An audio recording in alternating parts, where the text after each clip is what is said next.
ውጥረት የነገሰበትን የአፍሪካ ቀንድ ፍጥጫ የሚያባብሱ ማኮብኮቦች ከቅርብ ጊዜ ወዲህ እየጎሉ መታየት ጀምረዋል። የግብፁ ፕሬዝዳንት አልሲሲም የቀይ ባህር የሚያካልለውን የአፍሪካ ቀንድ ሰላምና መረጋጋት ለማስጠበቅ ቁርጠኛ ነኝ የሚለውን ንግግራቸውን ሲደጋግሙት ይሰማል።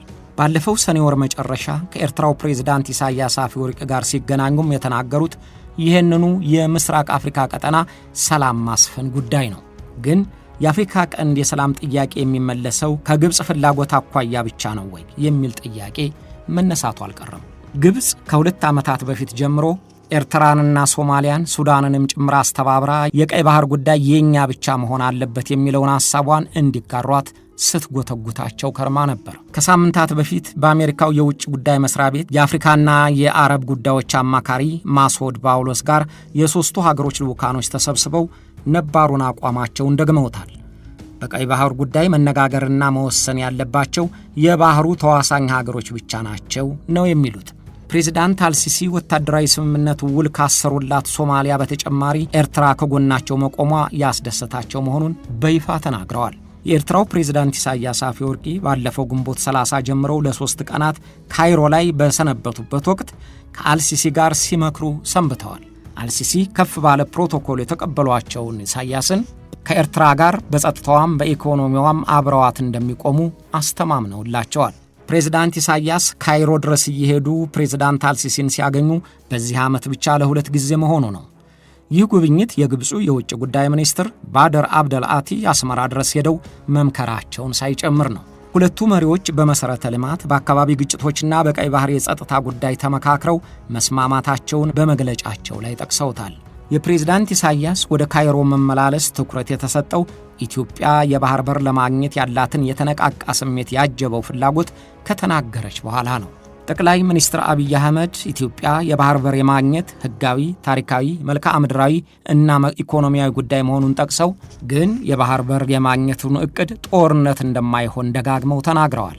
ግን በኤርትራ በኩል ጮሆ እንዲሰማ የተፈለገው ኢትዮጵያ በጦርነት ፍላጎቷን ለማስፈጸም እየተሰናዳች መሆኑ ነው። በታላቁ ህዳሴ ግድብ ምክንያት ከኢትዮጵያ ጋር የኮመጠጠ ግንኙነት ያላት ግብፅ በኤርትራ በኩል ሉዓላዊነት እንደመደፈር አድርጋ የምታቀርበውን እያጋጋለችው ይመስላል። ፕሬዝዳንት አልሲሲ የኤርትራ ሉዓላዊነትን በማስከበር ረገድ ቀድመን እንሞታለን አይነት ንግግራቸውን የሚደጋግሙት አሟሙቀው ለማሳያት ካላቸው ፍላጎት ምክንያት ሳይሆን አይቀርም።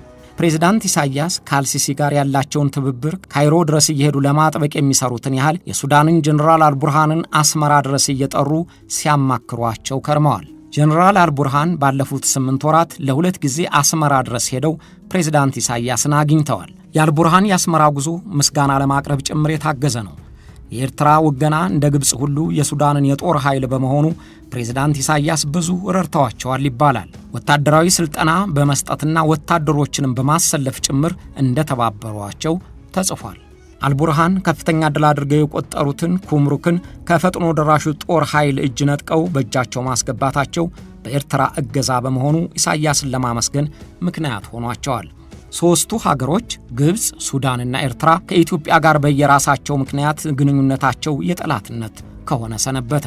ወጣ ገባ የሚለው የሶማሊያ ግንኙነትም ቢሆን ለግብፅ እየተመቸ ሆኖላታል። ግብፅ ከምዕት ዓመታት ጀምሮ በሚያባንነት የአባይ ወንዝ ምክንያት ሱዳን ውገናዋ ለተቀናቃኝ የፈጥኖ ደራሹ ጦር ሆኗል ብላ ኤርትራም የባህር በር ጥያቄው ግዛቴን ለመድፈር ነው በሚል በኢትዮጵያ ላይ መሰረታዊ ቅሬታ አሳድረዋል።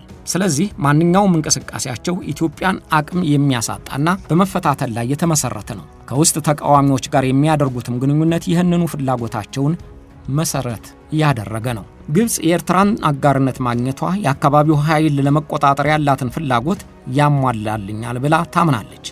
በንጥልጥል የቆየውን የአባይ ወንዝ ጉዳይ ከኢትዮጵያ ጋር ለመደራደር ተጽዕኖ ለመፍጠርም ኃይል ይሆነኛል ብላ ታስባለች። ከሱዳን፣ ከኤርትራ፣ ከሶማሌም ጋር ጭምር ማደሙ ኢትዮጵያን በዓለም አቀፍ መድረክ ለማስገለል ዲፕሎማሲያዊ ጫና ለመፍጠር እንደሚረዳ የግብፅ እምነት ሆኗል። በፖለቲካ ታዛቢዎች አስተያየት ግብፅ የሱዳንና የኤርትራን መሪዎች በየወራቱ እየጠራች ኢትዮጵያን ለማመቅ የሚያስችላትን ቀመር እየሰራች ነው። ቀይ ባህርን ኤርትራ እንድታስተዳድር ግብፅ እገዛ ታደርጋለች የሚለው የሁለቱ ሀገሮች የመሪዎች መግለጫም ይህንኑ ፍላጎቷን ያሳያል። ኢትዮጵያና ኤርትራ ከቅርብ ጊዜ ወዲህ በከረረ ጥርጣሬና ስጋት ከሆኑ ውለው አደሩ። ከሁለቱም ሀገሮች ከፍተኛ መሪዎች የሚደመጠው የሰላ ትችትና ወቀሳ ሆኗል። ኢትዮጵያ የውስጥ ተቃዋሚዎችን በማስነሳትና በመርዳት ኤርትራን ስትጠረጥር፣ ኤርትራም ኢትዮጵያ ዓይኗን ወደ አሰብ እየጣለች ሉዓላዊነት ልትደፍር እያኮበኮበች ነው ትላለች። ግብፅም የምስራቅ አፍሪካ ጉዳይ የብሔራዊ ደህንነት አካል ነው የምትለው ከኢትዮጵያ ጋር የገባችበትን ውዝግብ አስልታ ነው። አልቡርሃን የጠላቴ ወዳጅ ሆናለች ብለው የጠሏትን ኢትዮጵያ ለመፈተን በሀገራቸው ውስጥ ያሉትን ተቃዋሚዎች በመርዳትና በማስታጠቅ በከበባ ስር እንድትወድቅ እያደረጓት ነው ይባላል። ይህም ሁሉ ሆኖ ኢትዮጵያ በበኩሏ የባህር በር ፍላጎቷን ገፍታበታለች። ለሉዓላዊነቴም ለደህንነቴም ተደላድያለሁና ስጋት የለብኝም እያለች ነው። ወሬውን ያጠናቀርነው ከአህራም ኦንላይን፣ ከሆርን ሪቪው፣ ከሱዳን ትሪቢዩንና ከሮይተርስ ነው።